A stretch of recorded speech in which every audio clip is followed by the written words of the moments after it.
part of the Press Play Podcast Network. Look up in the sky. It's a bird. It's a plane. It's Superman. This is Jason J. Lewis, the voice of Superman on Justice League Action. This is Mark Wade, writer of Superman Birthright, and you're listening to the Krypton Report.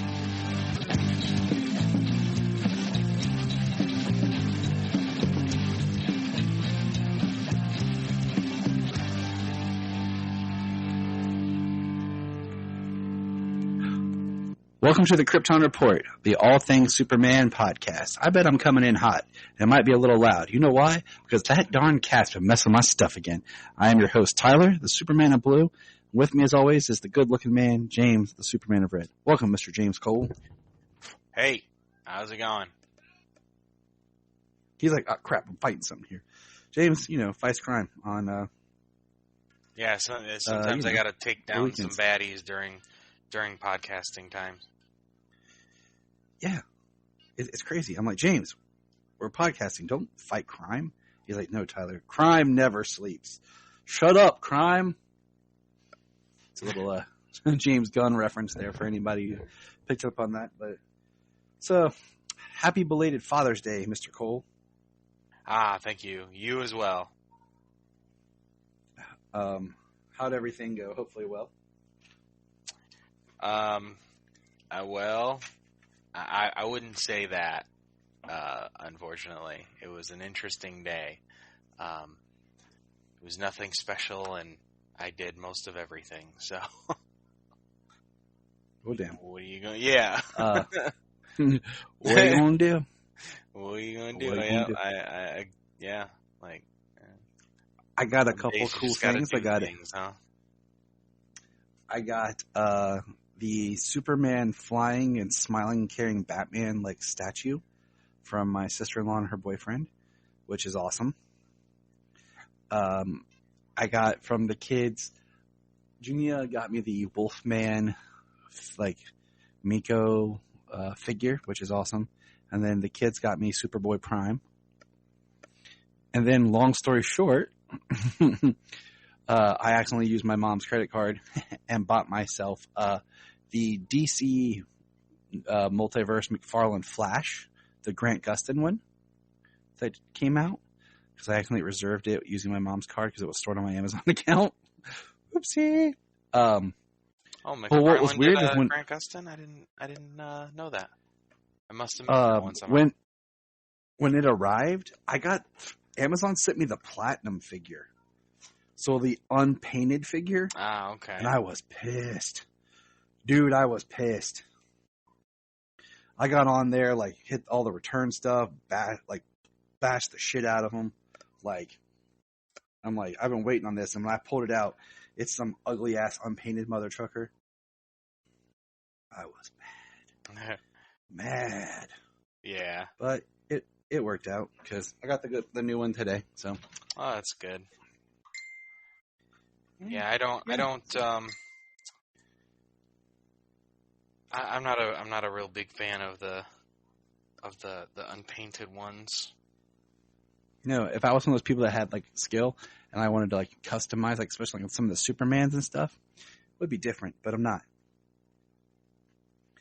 But hey, let's talk about some news. Okay. It looks pretty good. Yeah. I'm gonna Sayla's gonna do an unboxing video of it, and then I'm gonna have Ezra running next to Grant in a cool display, I think. Cool. So, but first, make a note here. Our next news topic, we're gonna hear from Jania. So, take it away, Jania. Welcome to this news segment. I'm basically called Quick Thoughts with Jania, recorded on my phone because it's at the time to get her reaction. So sometimes it's hard to wrestle her down to get her to sit in the chair to actually record. That's true. So here's my quick thought for Jania. So Todd Phillips announced that he has the script done for Joker 2. And the subtitle is a French word meaning madness shared. And the idea is a delusion shared by two. And now it's looking at the rumor / talk is that Warner Bros. Looking at having Harley Quinn in the film played by Lady Gaga. Thoughts? Intriguing. Weird. I think Lady Gaga has the ability for range with acting, like at least from what I've been able to see. Like, I've never watched House of Gucci, and I don't really plan to, but then at the same time, I kind of want to. Yep. Just because I heard how horrible Jared Leto is. Really? And I like Adam Driver, and I didn't watch A Star Is Born, so I haven't seen her act in anything. But I don't know. Thinking about the idea of Joker 2 and like two people kind of sharing in a madness I think it could work. Honestly, I'm intrigued. I'll be honest with you. I think it sounds kind of cool. I feel like it's going to be really hard to top Margot Robbie. But at the same time, I don't even put Joaquin Phoenix's Joker in the same category as Nicholson and Ledger and even Leto. It doesn't even feel like DC. Right, and that's the thing, is it's a step outside. And I've said this forever, that it felt like they had a great script for a movie that would probably make maybe 10, 20 million maybe, but throwing the Joker on it, putting him in makeup that looks like a Joker. Yeah. Making it just enough using certain words like Gotham and Thomas Wayne. Well, but now we're going to have Harley Quinn, so we're but even then, definitely the Joker. But now, even then, you can do a Harley Quinn character and you can be Harley in name and not be to where she feels like the character. I mean, the Harley Quinn from Birds of Prey didn't really feel like the character, but that's what it was. Mm-hmm. It's true. So, I mean, Brett Cullen's Thomas Wayne didn't feel like Thomas Wayne, but he was the character. Yeah. So, I mean, I'm intrigued by it. I think it'd be interesting. We all know that Joker is the feel-good movie of 2019. The feel-good movie. But yeah, I guess maybe we'll have to watch A Star Is Born or House of Gucci. Probably. Why is it not streaming? I gotta look on my streaming app. But yeah. So we're intrigued. That's Jania's final thought. Yep. Thanks, Jania. All right. That was Jania's comment. So James. Joker 2 with Lady Gaga as Harley. Thoughts?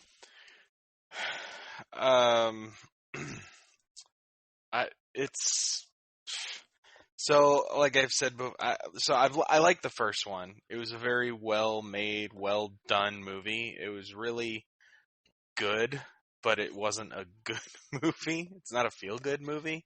I'm not sure if it'll have the same feeling following it up. That's a concern I have. I think the idea that I've seen floating around about it being a musical would be kind of interesting. Yeah, I'm gonna let you talk and then I'll talk. I mean, I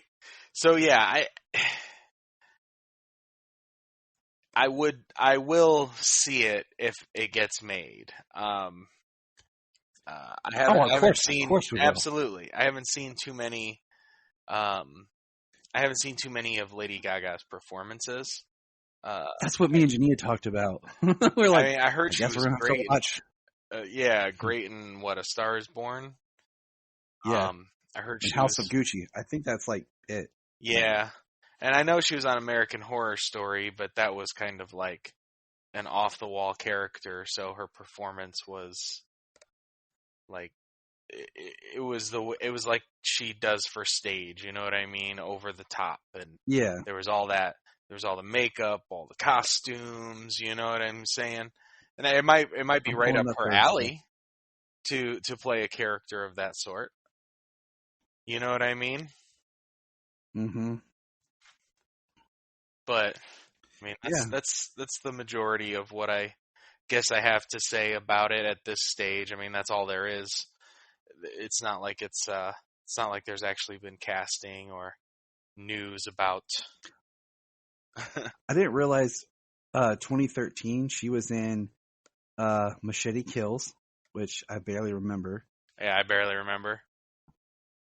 I didn't see Muppets Most Wanted. And I didn't realize she was in 2014's Sin City: A Dame to Kill For, which I watched once in theaters, and it was really, really bad. So, hey. And then she's Girl in the Swimming Pool #2 in the 3rd season, 9th episode of The Sopranos. Oh, well, I mean, that character made the show. I mean, couldn't do it without her. Couldn't do it without swimming pool character. And then, of course, but yeah, I think Jenny and I are going to watch A Star Is Born because we talked about it before. But, my thoughts are this. I think even with the idea of a musical, I think there's elements that could work, especially when the idea is madness for two. And if his madness as an unreliable narrator grows and incorporates somebody into his madness, I think there's a version there that could work. Even just thinking about something as simple as the singing scene from Birds of Prey, where we're kind of in Harley's mind. I think there's a version that could work. So I'm curious. I mean, that's the way I see it. That's the way I would see it. But I also, to do that as an entire movie is something completely. But I don't even see it as different. But see, I see the musical numbers being more like cutaways. Because if you're in the madness, you have to be in the reality enough that when the madness is there, it means something. So, I could see like a musical number come up and it be very like almost like impromptu out of nowhere and then gone and your tone. I don't know. I think there is a version there that could work, and I'm interested to see what happens. In other news, did you know it's the 30th anniversary of Batman Returns? I did, yes. And it's interesting because we had done our Batman Returns commentary for Christmas, 2 years ago? In either December of 2019 or December of 2020? I can't tell anymore time, dude. I think it was 19 when we did it around Christmas, I believe. Yeah, I can't keep track of time anymore. So seeing as we did 30, our commentary. I'm going to have to watch it again this year as opposed to closer to Christmas. Well, we're going to cut away now to the kids and see what the kids think. Kids? Hi, guys. Today, me, Dad, and Sayla are going to be talking about ourselves for Batman Returns. Okay, so it's the 30th anniversary of Batman Returns, and I was 7 when Batman Returns came out, and I saw it in theaters with my brother, who at the time was 4 or 3-ish. I gotta remember. I gotta do math because we're like 3.5 years apart. Anyways, Solomon, how old are you?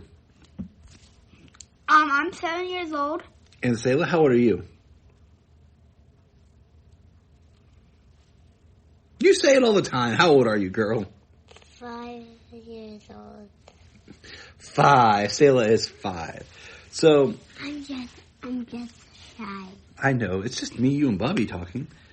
Okay? So we know that it's the 30th anniversary of Batman Returns. And when Batman Returns came out, it was always so big a deal. Parents, that it was bad. And, Solomon went and saw The Batman. Yeah, it was not like this at all. I want to watch The Batman. And Sayla's seen parts of The Batman. You can watch The Batman. You have your edit to watch. Come here. Now, when this movie started, you both were like, what's going on? At the beginning, what happened, Solomon? Well, the Potts had a baby. Mm-hmm. And they actually killed the cat. Yeah. And you were like, what happened? Now, were you scared? Have you been scared watching this movie? No. Do you think it's scary? No. Do you think it's creepy? No. Do you like Nightmare Before Christmas? Yes. Okay. Maybe. Now, Sayla, when Penguin first showed up, what did you yell and tell me?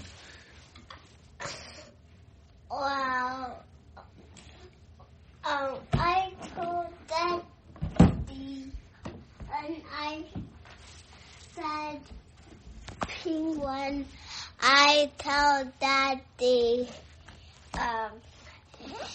he doesn't look creepy at all. He doesn't look creepy at all. No. Just his eyes, though. His eyes? And I said, ew. Yeah.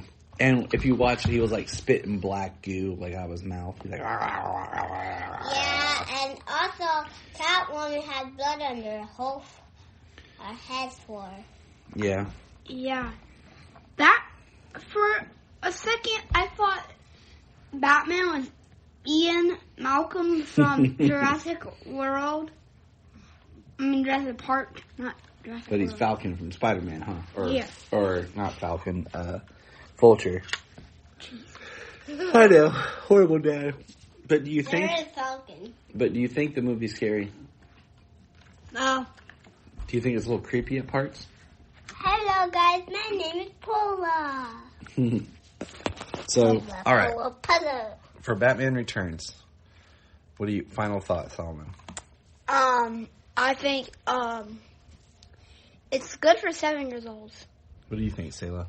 For a 5-year-old? Well, for a 5-year-old, it only can stop at grown-ups and, like, big kids like me and Bubby. It only stops that size for a grown-up kid. Mm. And 7, so it's good for me. You can maybe watch it if you're 6, probably. Yeah. But 5... All right, so that's our quick comment from today's kids who have been jaded and desensitized to violence and creepiness. My name is Unicorn! Thank you. Thanks, kids. Allura likes it. I had the kids watch it today, and I got a little comment that you'll hear in the episode from them because, you know, the whole controversy of kids thinking it's scary or whatever, or as that one dude said, that's an attack on kids. Where's that guy doing now? He's at home washing his tights or crying as he watched The Batman. He's like, this is an attack on being an adult. Anyways, moving on.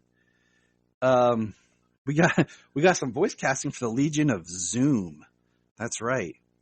The evils that are coming to Batwheels. So yeah, Allura's So that was excited cool. for Batwheels. How could you not be excited for Batwheels? Right. You have Joker, Harley Quinn, the Penguin, Riddler, and their designs look cool. They have them, and then they have their vehicles. I'm on board. I love that the Penguin's vehicle is Ducky. Yeah, Speaking of Batman Returns. We have super villain cast: Shonda Parquet as Harley Quinn, Alexandria Novella as Jess Harlan Jesta. as the Penguin, and like you said, Ducky is his ride. Reggie Davis as Mr. Freeze, and Zulo, I'm not going to try to say, as Snowy. Tom Kenny as Crash. Gina Rodriguez as Catwoman. I'm like, that's pretty awesome. And hold on, why didn't that load? Mick Wingert as the Joker and Griffin Burns as Prank, his ride. Sung Wong Cho as the Riddler, and Josie Montana McCoy as Quiz, his helicopter. So yeah, we got the Legion of Zoom coming, man. Yeah. I mean, that's kind of cool, the idea of like a Cars world with DC vehicles. I think that's kind of cool. Yeah, they're doing that, and then they're doing Secret Life of Pets with DC Pets. It's smart. Yeah, right? It's perfect. It's just another thing for them to say, oh, see, they're taking it from Disney, who owns Marvel. Mm-hmm. People might even say Marvel did it first in that case, but those weren't Marvel movies. Yeah, they're all the same. Nah, no. Alrighty, so that's exciting. I think it's just something fun to watch with the kids. But you know what's not fun to watch, and we won't have to watch again. it's being stated that Amber Heard is being replaced, and that a new actress will film scenes and change for Aquaman 2. Thoughts on that one? I mean, I guess she gets what she deserves in that case. You know, the court ruled against her, so I guess she gets what she gets in that case. Seeing as, you know, Johnny actually lost his job over stuff, and she didn't. So I guess it's just fair at this point. Yeah, I mean, she wasn't that great in the first place. She was serviceable. Yeah, she was serviceable, and I thought she was fine. I wasn't expecting, like, I don't know. I guess it came out better than I expected, because, you know, sometimes when you think of people playing some fictional royalty from some, like, unknown or hidden nation, I mean, they can tend to play it really, really bad, really overboard. Yeah. And so, I mean, I think it came out better than it could have. I thought she was good. I thought it was well enough. Like, I wasn't calling for her to be replaced for her performance. So it's, you know, that's another story as to why she would be replaced. But it'll be interesting to see who they get to replace her. Yeah. I kept saying Teresa Palmer. If anyone's like, who's that, Tyler? Well, go Google her, and you'll look at her, and you're like, is that Amber Heard? Because they look really, really close. Like, to the part, like, when I had to think back, like, wait, what was Amber Heard in? Because then I was like, wait. Because I'll be like, that's one of those people you could sleep in there, and if you accidentally left a frame or something of, like, Amber Heard in there, you could be like, they won't notice the difference. That'd be interesting. But I am curious to see who they'll actually get. Yeah, I guess when it comes down to it, I mean, it's who are they going to actually get to fill in, to reshoot those scenes? I mean, I still think you need Mira in Aquaman. Oh, you can't do, because I mean, Mira and Arthur's relationship is one of the tent poles of the whole, like, story. Like, yeah, I mean, I think he would have his own side, but I think, like, if she was missing, it would be noticeable. Or you would definitely notice. Like, she should be there at some point, even if it was a smaller role. Yep. So you just kind of gotta tweak it. But man, you know who's joining up with their career shift like Amber Heard?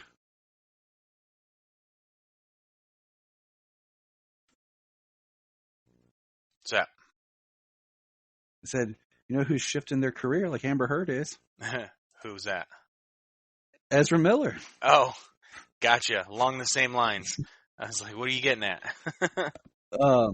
So he is officially, like, done at Warner Brothers. So he will not be the Flash anymore going further with any projects. And it makes people, like, you know, calling to replace him in the Flash movie. And I'm just like, you couldn't do that unless you did some sort of, like, special ending, like where he's in the Speed Force and, like, you do like something where he gets out of the Speed Force and it shifts and changes him and you get a new actor to replace him.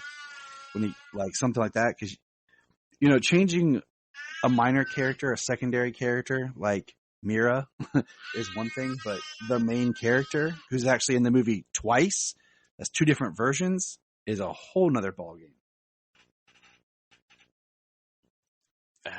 Yeah, it kind of really makes it difficult to push and promote the movie. And I mean, he's got time to start making apologies, to at least try to save face for when the movie comes out. But, you know, like, he was going to be a big part of, like, if they go on with the Fantastic Beasts movies, And they should have changed the ending of that movie, the last one, a little bit. But Alora's not happy with it. I'm sorry, Alora. Yeah. You don't make the decisions. I mean, there's been a lot of there was a lot of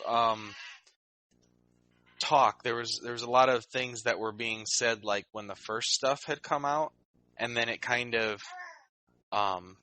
had pulled back. Like the first thing that happened overseas or whatever, like.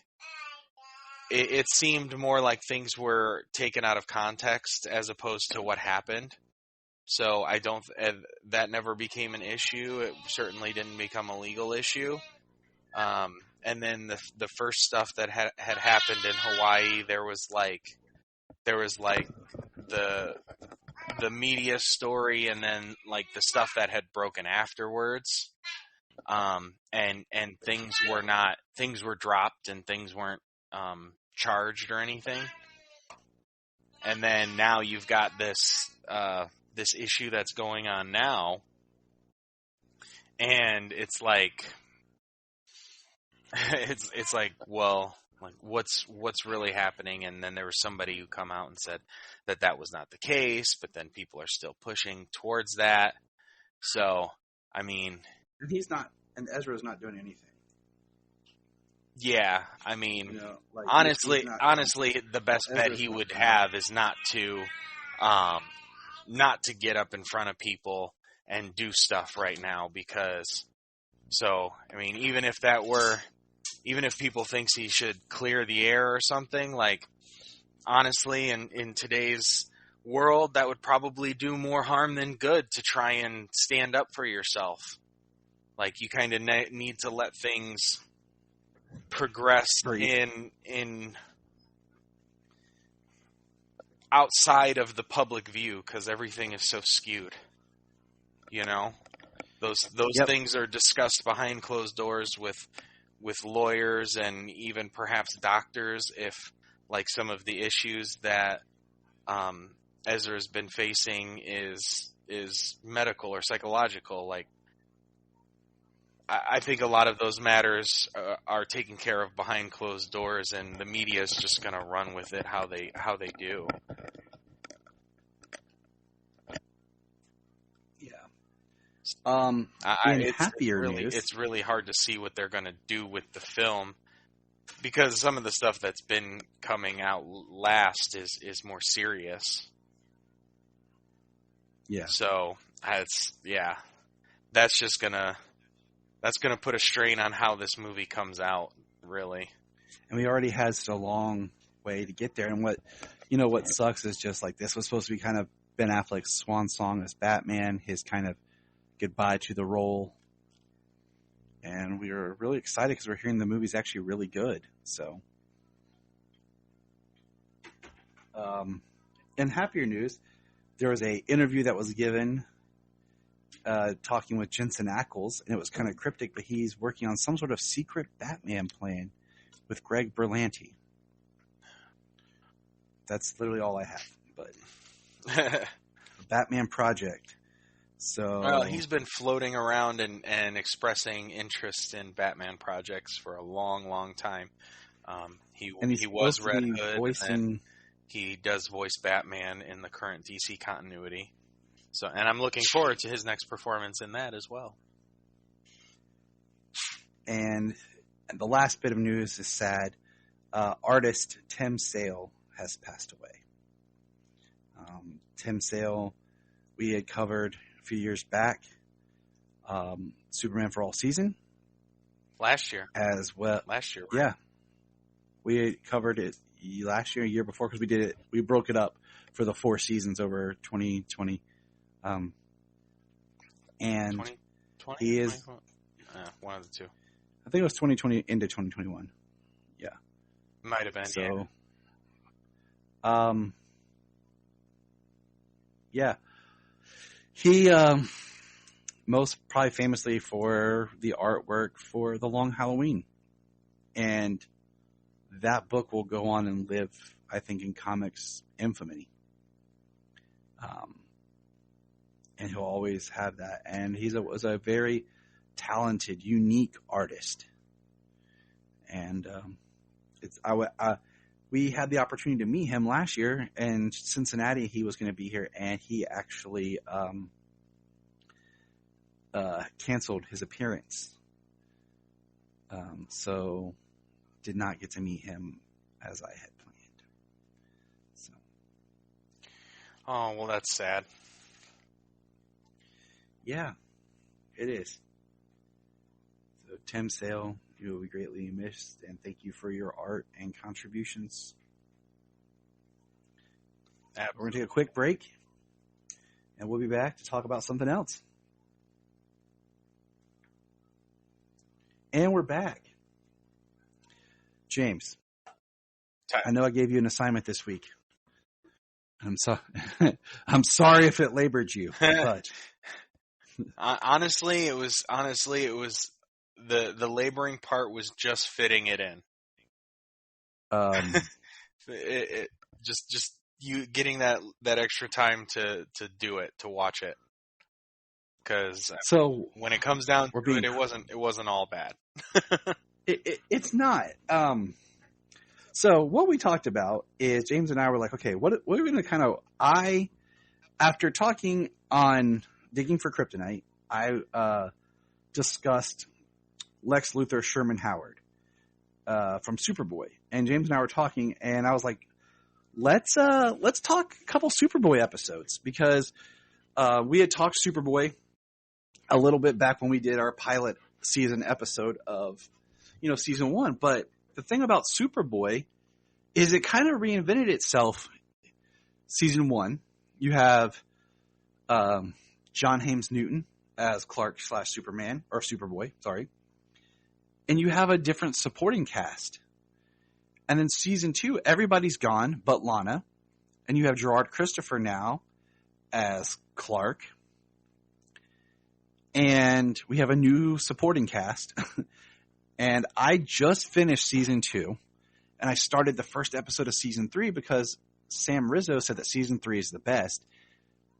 And season 3 kind of, in a way, ages up the characters, changes them. And now they work for like the Bureau of like normals. They're interns at the Bureau of like something investigation. And it's kind of, X-Files-y before the X-Files.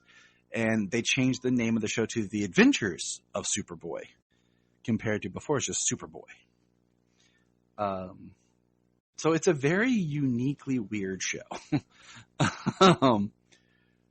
But it's part of like our super fandom that I haven't closed the gap on. And that was my stride this summer, was I'm going to close the gap on Superboy. So I wrote James into watching some too. And it's on Tubi. And, one of the things about this show was there's only been like enough. If you can find seasons 2, 3, and 4 on DVD, but it's very hard. Like Amazon has them. And I think it's through one of their, like, you order them and they print them and ship them to you. Compared to, like, you can go into like a store and find season 1. Because season 1 was released on DVD back when Superman Returns came out.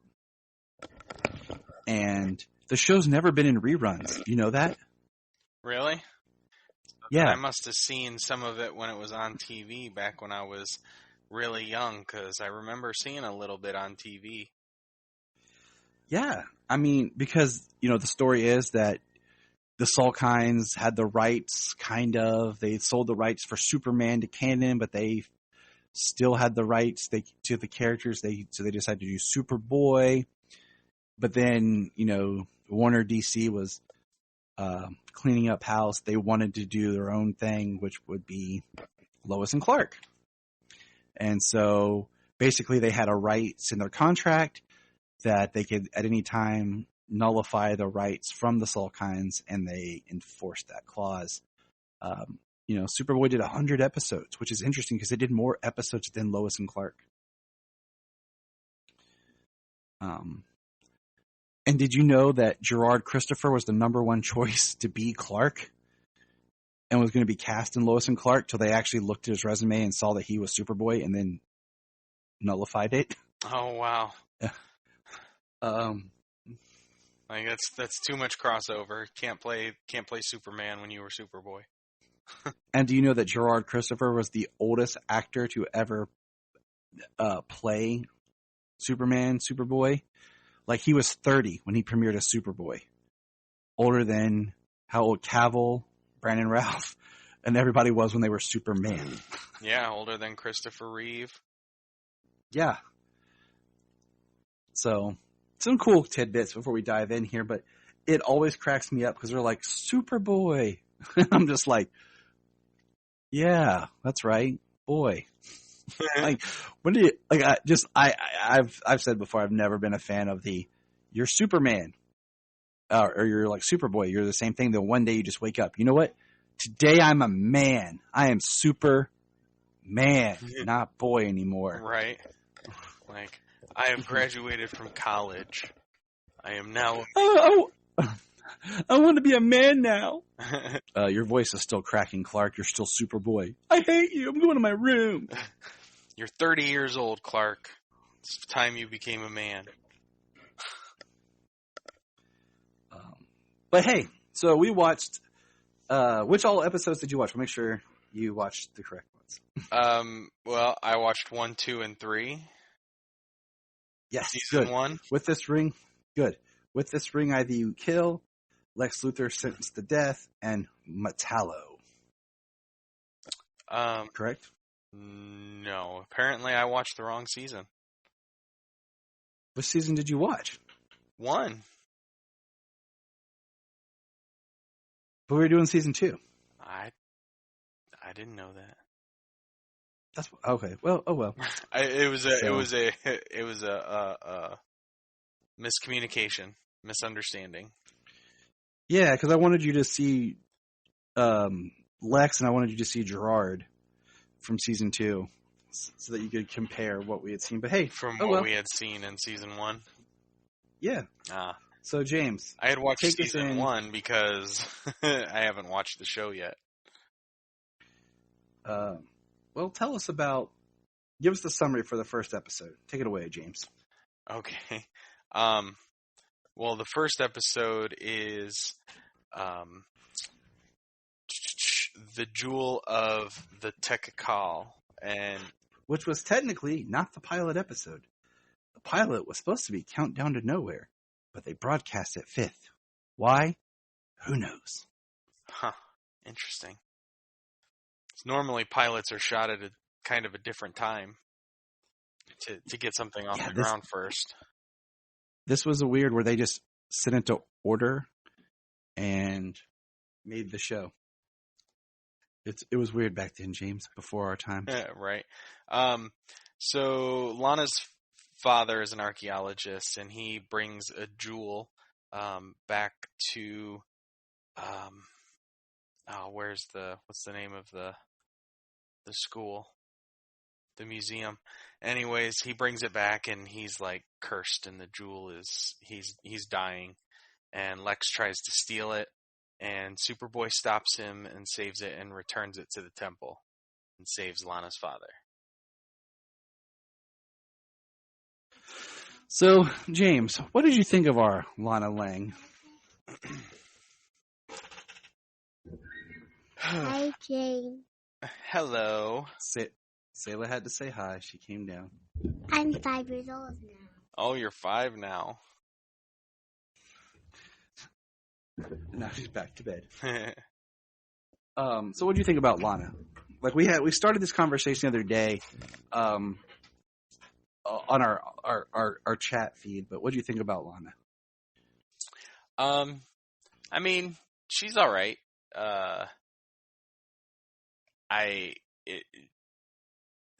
They call it Superboy. They're all grown up, but they're all like in college and have jobs and stuff. She's still acting like a teenager, especially in the first episode. Yeah, it's an interesting conundrum. Yeah, by the third episode, she's kind of the damsel in distress, but that's kind of like always Lois and Lana's, at least always had been. Their go-to plot. So she's trying to be. She's trying to be more helpful to like the people around her. Yeah, she definitely has an interesting kind of like, even in the first, just going in and out of being the damsel, but in distress, but not always being in distress. Like, it's interesting just how they keep her character and they build upon her character. What did you think of John's Clark? I mean, I like how his Clark is. He wears the suit, he wears the glasses, he wears his hair over, but he's kind of just Clark, you know? He's not trying to. He looks a little bit like Christopher Reeve, but he's not trying to be that bumbling character. And that is where your homework is to watch at least the first 2 episodes of season 2. And for next time, James, just to mention them. I will. I will. I'm sorry for the misunderstanding. It's okay. It happens. We're just we're learning. We're filling in our Superman. And that's where your Gerard comes in with a stark difference. His Clark. I will say I like John's Clark better. And I like Gerard's Superboy, I think, better. Yeah. I think that's where I'm, and I think it comes down to acting, but also whatever it is that the producers choose to do with, like, oh, we have a new actor in here, we have to do something different. So they, his choices are different. But did you enjoy the show? That's the question. Actually, yes, I did. I guess I had a much more campy memory of it, but it might have been just like some of what I saw, because I remember the guy playing Mixus Spitlick, and that's very very cartoonish, very campy. It's just that actor, and don't ask me his name. I know him by face and his performance, but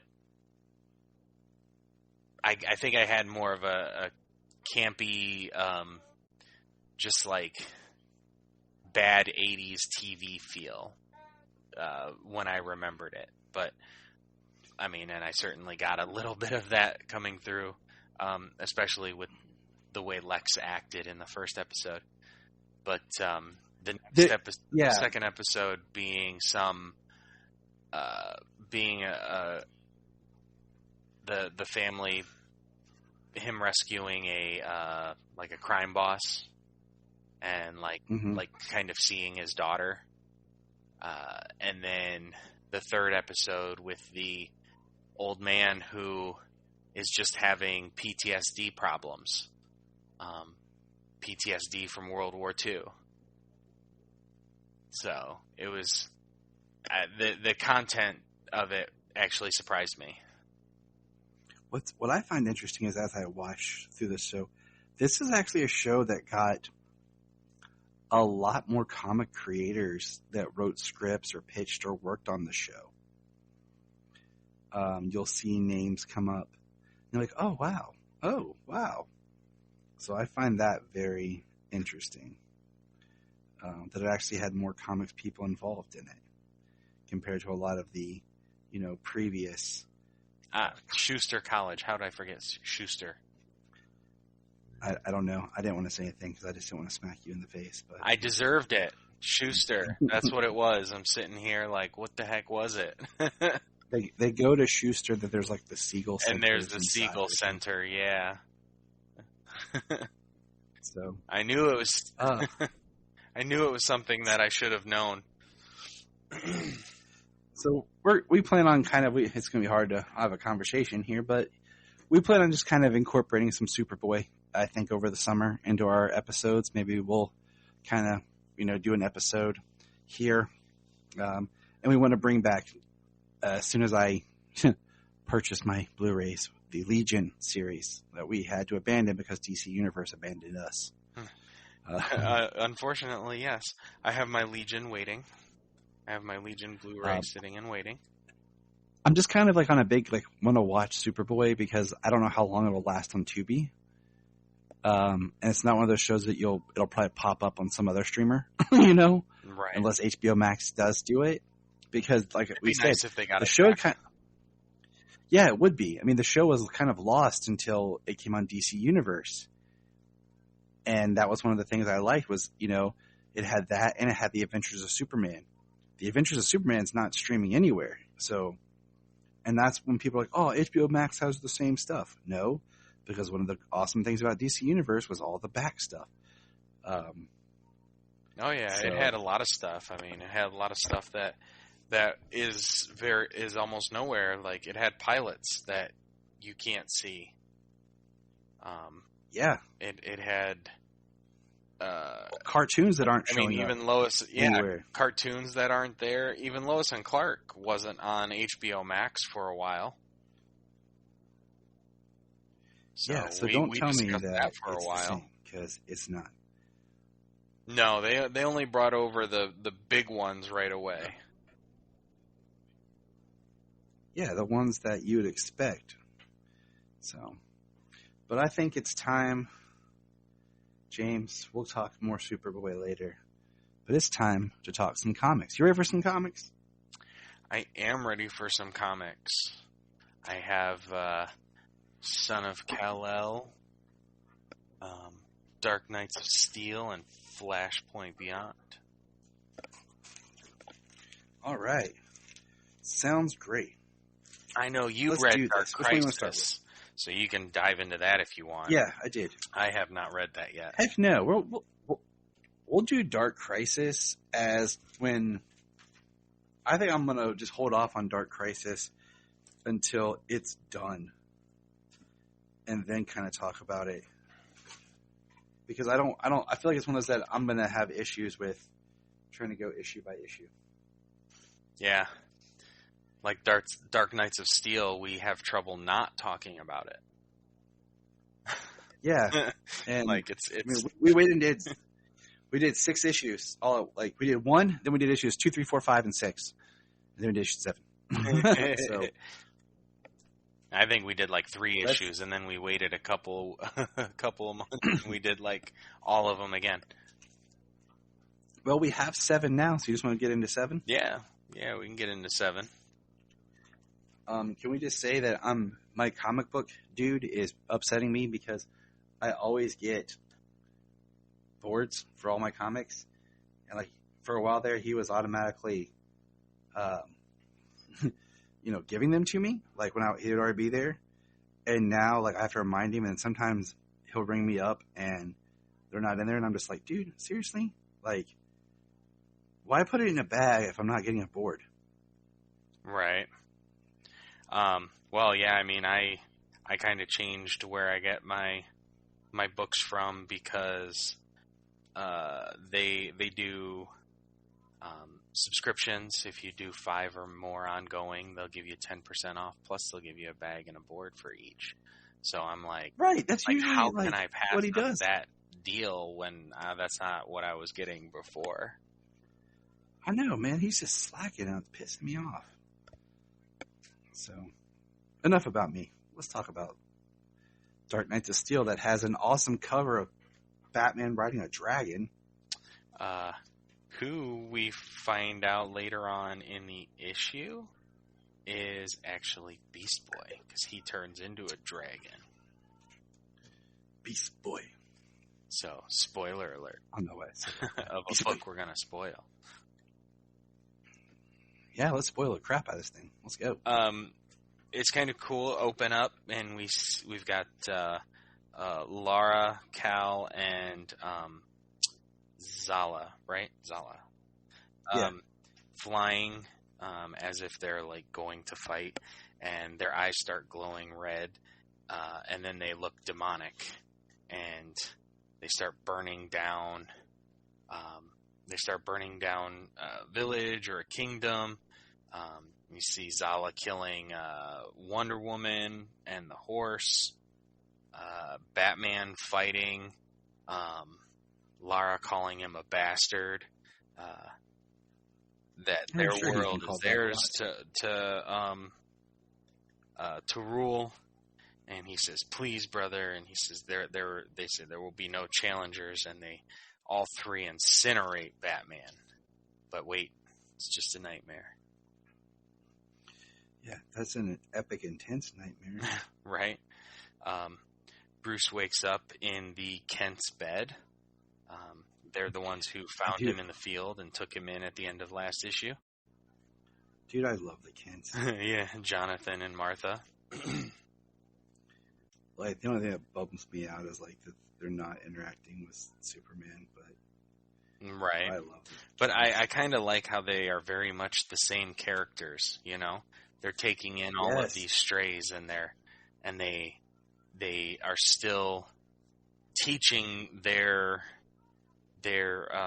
morals, their life code, their everything that Superman believes in. They're still teaching those to everybody who they come into contact with, which is great. So it's very true to their characters. Got a dog talking to Bruce, and then we get the hooded figure, and we've got Beast Boy and Raven. Raven's awesome. Over to the Kingdom of Storms. Ra's al Ghul has returned the prince to life, saying he can never be seen. He can't go back to the court. Too many people saw his body. John says you cannot be prince again, but you can still do good. The elves killed your father, and I can help you bring them down. They made a deal for the children, Mm-hmm. and Roz says that it's no concern what he wants with the children. The Titans will be mine now. Yeah, I don't trust him. Yeah, I'm kind of curious as what connection John has to the Titans, if he can barter with them. That was kind of my curiosity when that deal was struck. Right? Okay. See, now we're on the same page, because I'm like, wait a minute, what's going on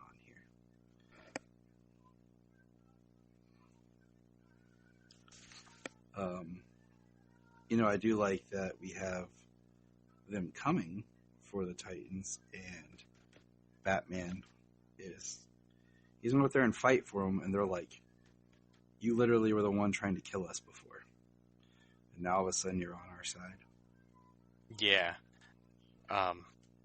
Well, he does. He says that I've never killed. So you've only violently beaten, kidnapped, and imprisoned innocent people. How virtuous. It's kind of cool we meet the Titans here. We got Beast Boy, Raven, Starfire, and Victor. Kind of curious as to Victor's Yeah, so I was here. like, oh, is he just like a blacksmith cyborg? Yeah, that's kind of what I'm curious. Is that how it goes? I don't see him having computers, or what his eye is for. It looks like it's strapped to his head as opposed to a cybernetic implant. Right. So I'm just kind of like, okay. I don't know. I'm intrigued. Yeah. Starfires. I found this boy sneaking around outside. Richard, Bruce, it's okay, Corey. You can put him down. So he's there looking for Bruce. He calls them demons. They're not demons, Richard. And it's funny, Raven, I'm sorry. I owe you my life. She says an ass. I was going to say ungrateful, but yes, I was an ass. It's kind of funny though, because Raven is actually the demon among the group. At least half demon. Yes, it's hilarious. Right. And I'm sure that'll come into play soon. Oh yeah, I bet. And then Bruce notices people outside, and it's Roz and Talia are outside. Batman puts his armor on, so do Jonathan and Martha. Of course they do, because they're awesome. We weren't always farmers, son. We once fought in your parents' army. Then we found the first child who needed us, and we decided aiding what we loved was better than fighting what someone else hated. I really like that line delivered by Martha. I do too. Yeah, I think it's this version of the Kents is still very much the Kents. Yeah, absolutely. The League of Shades, as they call it, which is interesting. It's a different name. Yeah.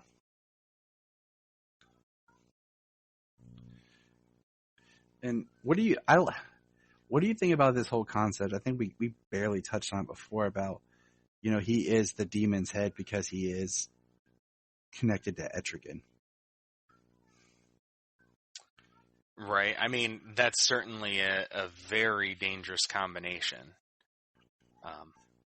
Etrigan is a Superman level magical character, and Roz is like, he's very intelligent and very unwielding and uncompromising. It's very dangerous. Yeah. I mean, that's how I feel. So what do you think about that? I mean, that's how I feel about that. I mean, he's extremely dangerous. I mean, that's all I got would to be, say yeah, about that. That would be a force to be reckoned with. Like if they actually brought that into a modern story, into the continuity, like, I think that could be a very dangerous threat for. I mean, that would bring together like a Justice League and the Justice League Dark. It would be a very, very dangerous thing. Yeah, I agree. And then we have, Etrigan arise, and Batman uses his heat vision, which is a line that I never thought I would say. Batman uses his heat vision. Uh-huh. I like here where Beast Boy turns into the dragon.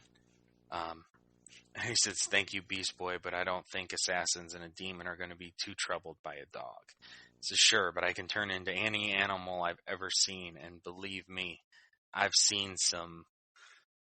And that's an expletive.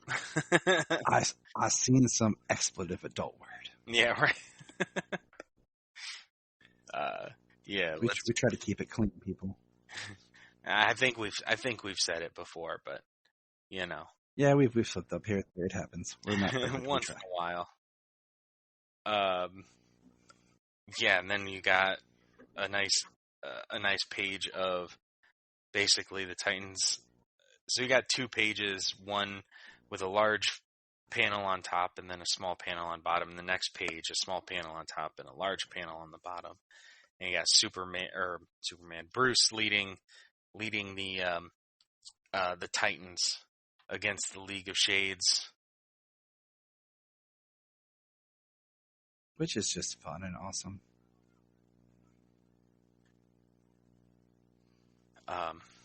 Yeah, he turns and he tells Talia to take the demon and your father inside him and do not return. And she warns him that he can't watch over the children while he's fighting a war. And here we find out that it says, "We've received a message from the Robins in the Amazonian court." She says Hippolyta's ships are already sailing for our kingdom. So the war is basically getting ready to go. People are marching on each other. Sad. Um, And then we learned that Kent took in a child once before, a child of two worlds. yes, a young boy born from a man from land and a woman from the sea. And his name is Arthur. Which is kind of cool. I mean, I like that they still took in orphan children. Yeah. I think that they're giving an Aquaman a very, hopefully a very important, strong standing character, you know? Kind of like being Superman, what we think of him, you know, but it being Aquaman. Yeah, he'll show up and be like the Aquaman. The Kent's qualities. It'll show up and be like the Aquaman we just saw in the Teen Titans Go and the DC Superhero Girls. Just like, dude. That's what it's going to be like. He's like, I rode the surf, bruh. Oh, my goodness. Well, I hope not. That would totally derail this story. But all right, man. It's very good, though. I like this it. last page is a lot of it. It all pretty much comes from Jonathan and Martha, and they end on, "You are not a monster. You have a great power, and if that power can stop a war, you know where you need to be." Hi, James. Hey, Solo. I'm just watching something upstairs. Ah. All right, buddy. Okay, get back to bed. I love it. They're always like, "Can I say hi to James?" I'm not going to be like, "Nope, you can't talk to James. He's mine." Only I can talk to James. You know how this works. That's why he's chained up in the basement. Yeah. Shh, don't tell anybody.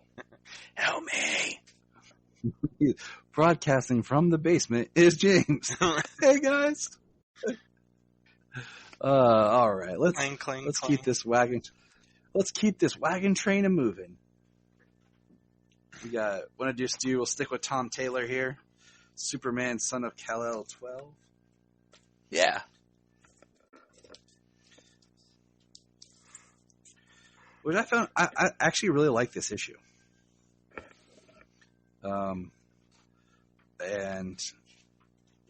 there is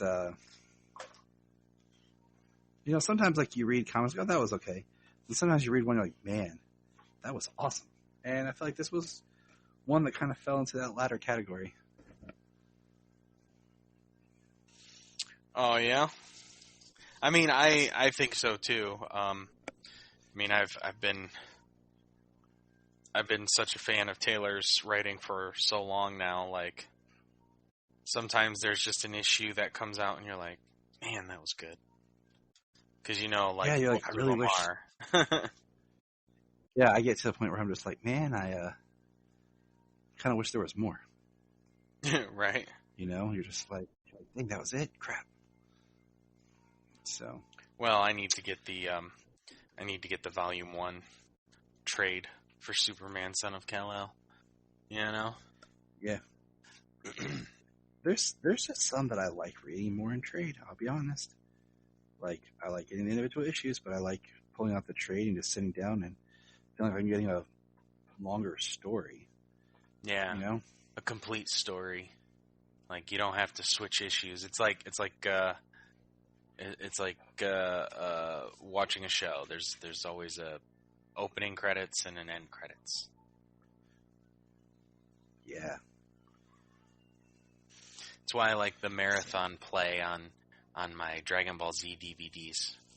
Just hit marathon play and it only plays the credits from the first episode at the beginning, and it only plays the credits of the last episode at the end. So the entire disc plays straight through without the credits for each episode.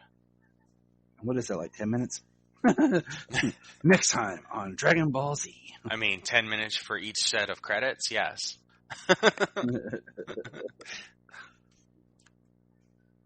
But we open up That's awesome. the beginning of this issue where Lachlan Shrapnel, the guy who was the fire being. When you say that's a BA name, like Lachlan Shrapnel, like that sounds like you're making it up. No offense, but Oh, absolutely.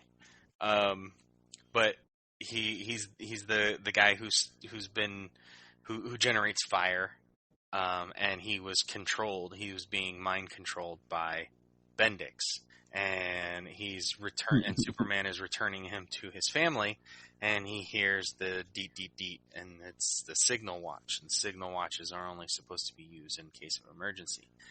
And at the safe house, the Signal watches Superman and Lois. Signal watches. Yes. Not a fat ELT pager device that you have to carry in your pocket like you're some cool 90s drug dealer. Not that drugs are cool, but we're talking about what they did on TV. Yes.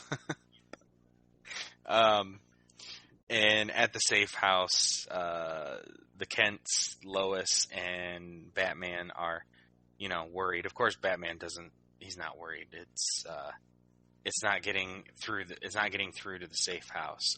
Primary defense is engaged, and we have a red streak, and it blows through the robots that are sent out. Shield is activated, and makes it right in through the shield before the shield closes, and it comes through the wall, and it is Krypto. The super dog. Says, Krypto. Your dog just took out a lot of very expensive defenses. Add it to the list. It's really a great day for collateral damage to Justice League property. And Krypto's just happy, tail wagging, drooling, right, smiling. Well, we haven't seen him since he was with the Super Family. Yeah, since he came back to Earth with Supergirl. Exactly. And then we get the rundown of what Bendix is doing: kidnapping, experimenting, turning people into superhuman drones.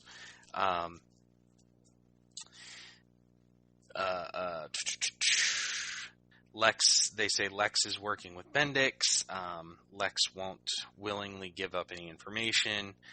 They will have to break in, which would be difficult, but not impossible. And John says, what if we don't have to break in? What if we have someone who can just walk through the door? And it's Dick Grayson. It's really cool to kind of see Dick Grayson, the businessman, being able to do these things, walk through the door, and he's actively trying to do like some really good things, which which is really cool because Bruce had done things like that, trying to stand up and be good and invest in stuff, but it always ended up like falling through. But this is kind of like a major plot point for Dick Grayson right now throughout all of his appearances.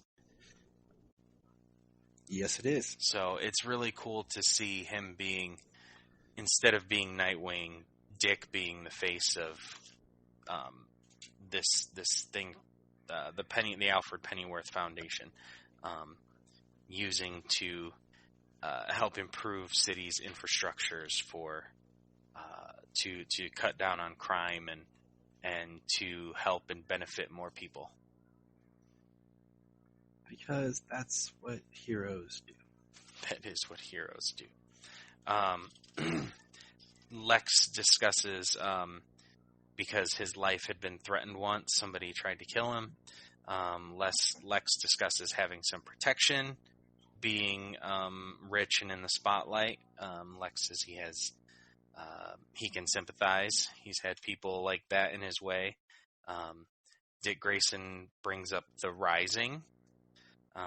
He says, I don't think that program is for you, I'm afraid. Not yet, anyway.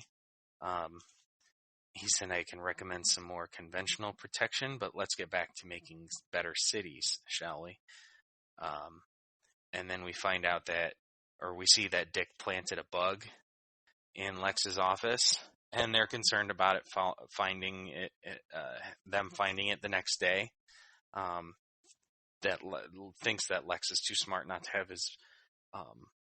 his office swept for bugs every day.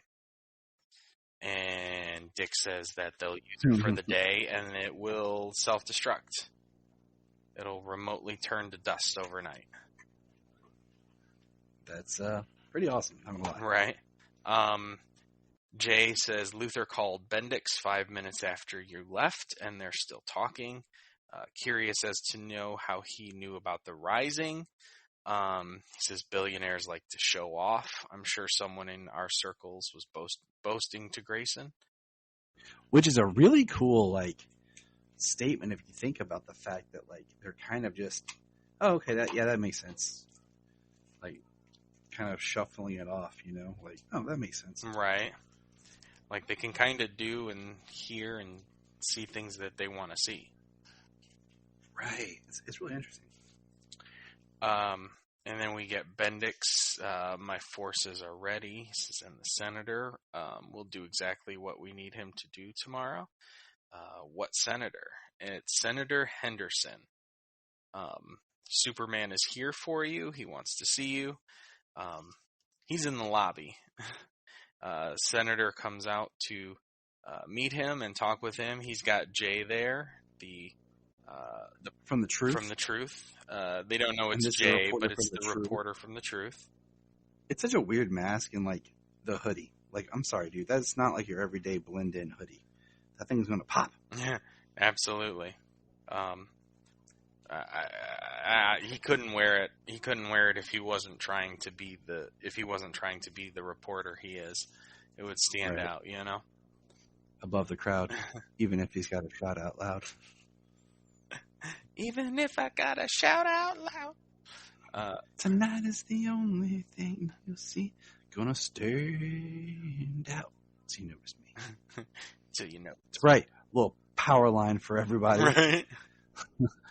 That was an album I wish I had. I got the soundtrack, and it's awesome. No, I mean the Powerline album. Not I know, the Powerline songs. Powerline's on there, but I wish I had a full-on. Right. They had released it. Why is there not a live-action edition where Bruno Mars just plays Powerline? When he did the Super Bowl, Janine he's basically Powerline. I said, dang, he needs to dress up as Powerline for Halloween. That would be great. And we're back. And we're back to the Truth. Got a whole nice, interview. What do they call it? Guerrilla journalism, where they just start asking questions. Basically. Sir, in your face. Yeah. Says they are, a few weeks ago, there was an attack on my grandparents' house. I'm sorry to hear that. Are they okay? Jay says they are, but if Superman hadn't been with them at the time, they wouldn't have survived. The parents of Clark Kent, the people responsible for his sense of right and wrong, who knows where the world would be without the values they instilled in him. Yes, remarkable people. I think it's fair to say the whole country owes them our gratitude. A superpowered person called Fault Line was dropped on their home, used against her will. Shocking. Yes, what's more shocking is Fault Line was supposed to be safely held at Star Labs. And Superman says, until you arranged for her release and abduction. He says, Superman, I respect what you and your father have done for this country, but that is an outrageous accusation. And he says, that's you, right? And I love the panels here. It's got the picture of him escorting Fault Line out of Star Labs alongside people who were later caught abducting and trafficking American citizens. He says, would you care to make a statement? And the senator is, boom, he's caught red-handed. And that's the bottom panel you get. Mm-hmm. Says, I didn't want to do this. What? You have to understand I didn't have a choice. And Superman says, whatever it is, we can help if President Bendix is blackmailing you. It's not that, Bendix is, and Krypto starts growling. What is it? And Krypto hits the Senator with his heat vision. Superman rushes in. Is he dead? Something's wrong. He says, yeah, I think your dog just killed a U.S. Senator. No, there's something moving inside, like the Senator, and the Senator turns into this big tentacled monster. He's one of Bendix's drones. He's freaky. Yeah, we get this kind of fight going on, and a talk between Superman and Bendix, and Krypto. Krypto's involved here. He's biting and heat visioning off tentacles. And then Jay, he climbs into Bendix, or into the Senator, into the monster, and for some reason takes off his hoodie and mask, even though he walked through into the monster with them on. Right. And then he enters into the brain, and he comes out holding the device. There's more than one way to defeat a giant tentacle Senator. One controlling device snatched from his brain. And Superman says, Jay, your mask. And he's like, ah, crap. And that's the end of the issue. Yeah. Like, that was the only thing I had an issue with. I was like, that's kind of lame. He took off the mask, and then he exited without it. It's not like, there was something where inside something happened that he was like, oh, crap. And, he left his mask, or he couldn't face through his mask, or with his mask. Right. Like, the mask came off of him when he went through, but he took off the mask after he entered inside of the creature. And then our last book for this week is, and like I said, we're going to do Dark Crisis later. We'll do it all at once. Is Flashpoint Beyond. Number 2. Which is weird because I was sitting there thinking, when does the next book come out? And then it did. Mm-mm. The Clockwork Killer, Chapter 2, Gilda the Good Witch. Yes, this book was sweet, but dang. Sometimes I'm just like, dang. What's going on? Yeah. There's still very much a mystery going on here. They haven't revealed anything yet, I don't think, significant as to give away the ending of the story or even who the big bad is. I just want to point out real fast here. This is a regular 22-page comic book. And when you open it, it says Jeff Johns, Tim Sheridan, and Jeremy Adams, writers. 2 people credited as the artist for pages 21 and 22. So they're splitting up the duties. And I'm just like, the part that intrigued me about this book was just Jeff Johns being back to writing comics. Because, no matter what you think about the dude can write comics. So it's just one of those dang, dude. There's, you got so many writers on this thing. But just wanted to throw that out there. Okay. Continue, James. Thomas is still investigating as to why a lot of these people are being killed. So more people are being killed who were heroes in Bruce's timeline. Whereas in Thomas's timeline, in the Flashpoint world, a lot of people, things had changed and a lot of people didn't get their abilities. So he's looking into a lot of that.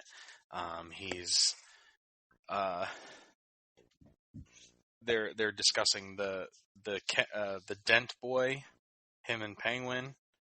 The kid's interested in things that are going on, like guns before, bombs now, because of the explosion at the casino. A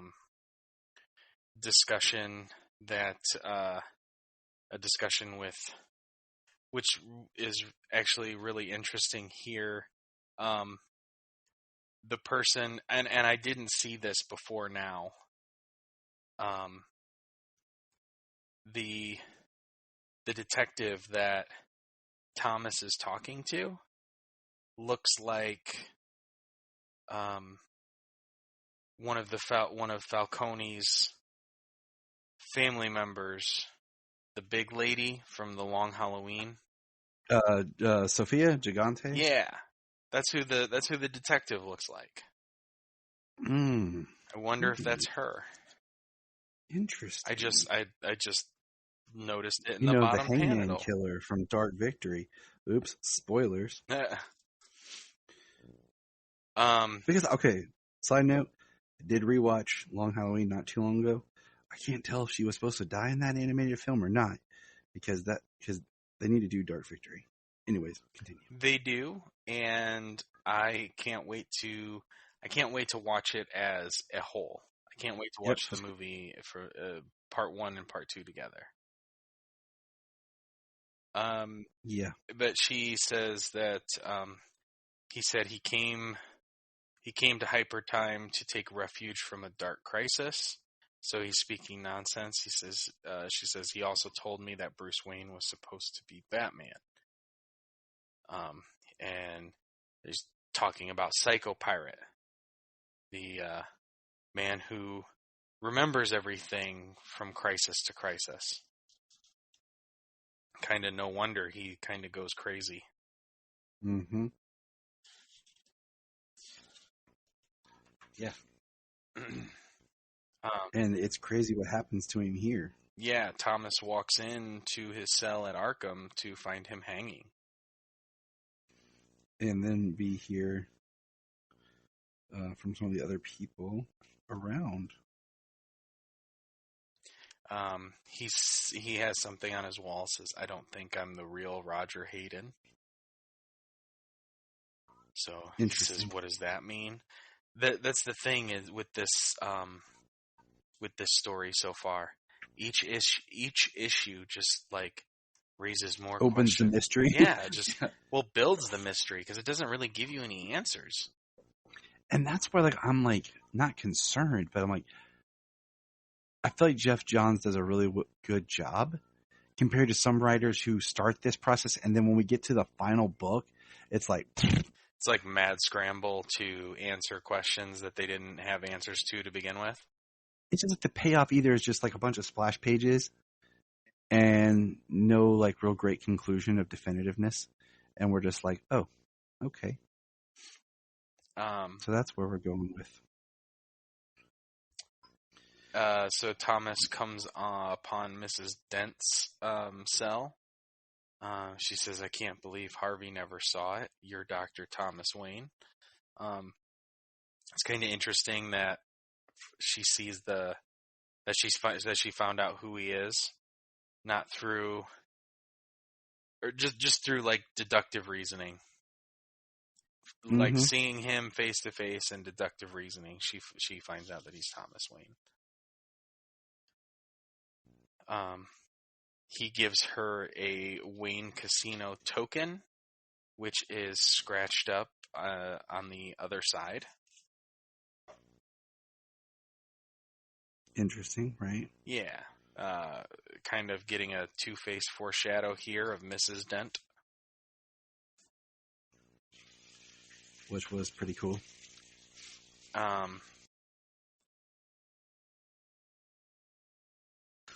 Here, she says, "You drove your wife mad." And I'm guessing this is supposed to be Martha that he's kind of picturing. Yeah. Because remember, Martha was the Joker. Yeah, Martha's the Joker.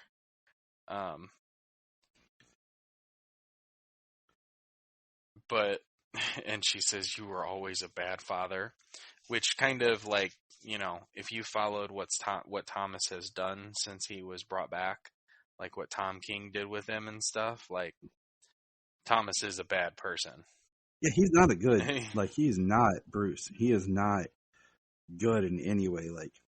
Was it in this? He may have good intentions from time to time, but his methods are very bad, and a lot of the times it's his intentions aren't the most noble. Was it in this story or another flashback? I don't know. I was trying to reread some stuff. Talk about like he probably he cheated on Martha, and yeah, I'm trying to remember. Anyways, yeah, he was not good. Yeah. Bad Thomas. So she gets to him. He punches her window and breaks her window. That's all you have, Dr. Wayne? I can hit harder than that. Watch. As she bashes her face against the broken glass, she like rips the left side of her face off. So yeah, or cuts it to shreds with the broken glass, basically. Yeah, she goes full psycho. Yeah, she does. Like he's got his Two-Face right there. It's more than we can say for Gotham Knights. Oh. Then they are chasing Thomas. Some people are chasing Thomas. They're firing at him. Yeah, they are. He's running, and he comes upon somebody who is getting mugged, basically. And these are the rogues. Like it says, just hand over the bag. He says, give Top what he asked for, or he'll take more. Thomas says, you gave me an excuse, thank you. And we get an awesome shot of him landing in water with lightning striking behind them. It's a really awesome page. But you see that these guys look like the Flash's rogues. Top, Captain Boomerang, probably a Captain Cold, and a Heatwave. Which I don't know about. Maybe not Captain Cold, because there was Citizen Cold in the Flashpoint, who was a good guy. Yeah, it could be Captain Cool. It's Captain Cool. Right, Captain Cool. You know, want to be Captain Cold. Right. Rainbow Raider? Maybe. Because the jacket looks like it has rainbow colors. Yeah, like shoulder pads or something. Yeah. What's kind of cool here is I like the fact that Thomas is describing the injuries he's giving them. All serious injuries. Doctorisms. Right. And he's enjoying himself. he's having a good time. Of course he is. How's he not? Yeah. Captain Boomerang pulls a gun on him. He tells him to do it. Then he takes the gun from him and he turns it on him. He says, if anything ever mattered, it was this. And he says, for Bruce. And then we get a panel of Thomas being checked into a brick wall. And we got the return of Superman. He says, the Flashpoint Superman. Yeah. Is just, which is like what? What do they call him? S1. Just read it today. Yeah, it's S1, but like something else. Dang it, Tyler. Oh, you know what? I think I know what you're talking about. What do they call him? Didn't they make a toy for him?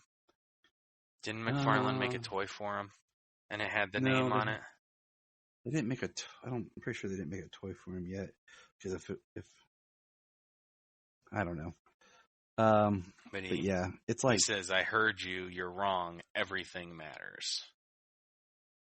He's actually growing into a character.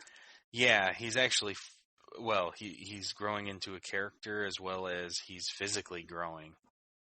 Mm-hmm. Like when we saw him in Flashpoint, he was scrawny. Now he's starting to, I think he's still thin, but he's starting to fill out a little bit. Thanks to my daughter, I have the pop figure for the Flashpoint Superman because she found it for me at a store. She's like, Daddy, you don't have this one. My kids know me so well. And they know my collection, too. That's what I love. Because they'll be like, Daddy doesn't have this. That's great. I'm jealous. I'm like, yes. That's what Solomon did the other day. He got me for Father's Day Jeff Johns, Gary Frank's Brainiac, Superman Brainiac. Ah, yeah. And that's what Jania's like, your son told me you don't have this and that I have to get this one. And I was like, yeah, he's right. Yeah, he is right. So, mad points to my children.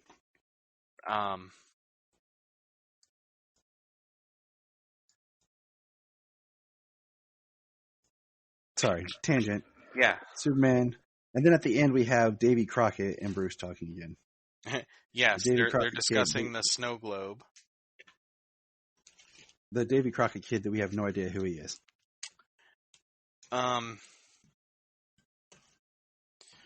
What does he say here? He says, so there's a hint as to like who he may be involved with. The last panel says, you stole that snow globe from Dr. Hunter, but us Time Masters took it from someone else first to protect the divine continuum from the blue-faced prodigy.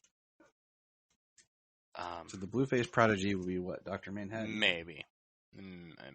I mean, it's Janie Slater. It's the watch. It's the snow globe. So, I mean, it very much seems like that's what it is. But he does say us Time Masters, so he may be a Time Master of some sort. He says, I don't care. He says, you should, because that watch isn't the only thing that's drenched in tachyons and stuff. The snow globe is too. They're stabilizing one another. The big difference between them is there's no one left to come looking for Janie Slater's watch. But now that you took the snow globe out of our time vault, you might as well have written your own obituary. Because if Dr. Hunter and the others don't get here to back me up soon, the owner of that snow globe is going to be drawn to it. And if he shows up, boy, are you going to be sorry about this whole darn thing. And that's we got why I'm next hoping the that it's secret something sweet. of the Superman. I'm hoping it's something sweet. Like, I don't want to be built up for nothing. But yeah, it was a good week, and we got some cool stuff to talk about for comics, and we'll have some cool stuff to talk about next week as well. So I look forward to it. Make some good, thick episodes. Thick. Like I like my women. Jania's looking at me like, yeah, you do. Right. Appreciation, people. Appreciation. So, all right. I think that's a good place to put a pin in it. I'm getting tired. You getting tired? I'm getting tired. I am getting tired. Yes, sir. You know why? Because I had to yell at my kids today, sadly, and fight with them. You know why? Because they're kids. And that's what a dad does when trying to teach his children. Yup. Sometimes you have to yell at them. So let's get on out of here. And remember, James is awesome. What's up in the sky? We just want to say, if you've enjoyed this podcast, please check out other podcasts on the Press Play Podcast Network. Remember to check out Krypton Report on all social media platforms. Go to linktree.com/Krypton Report. You find all of our information right there. And if you want to keep Krypton from exploding, join our $1 a month Patreon. That's right. For $1 a month, you'll get extra special content that you don't get on the main show, like movie commentaries and whatever else comes out of our mouths. So check it out, patreon.com/Krypton Report. If you are like Tyler and James and can't get enough Super Talk, check out these other podcasts. Digging for Kryptonite, Supergirl Radio, The Last Sons of Krypton, The Superboy Legacy Podcast, All-Star Superfans, Superman the Animated Podcast, The Aspiring Kryptonians, Always Hold On to Smallville, Caped Wonder, The Geek of Steel, and Truth, Justice, and Hope Podcast.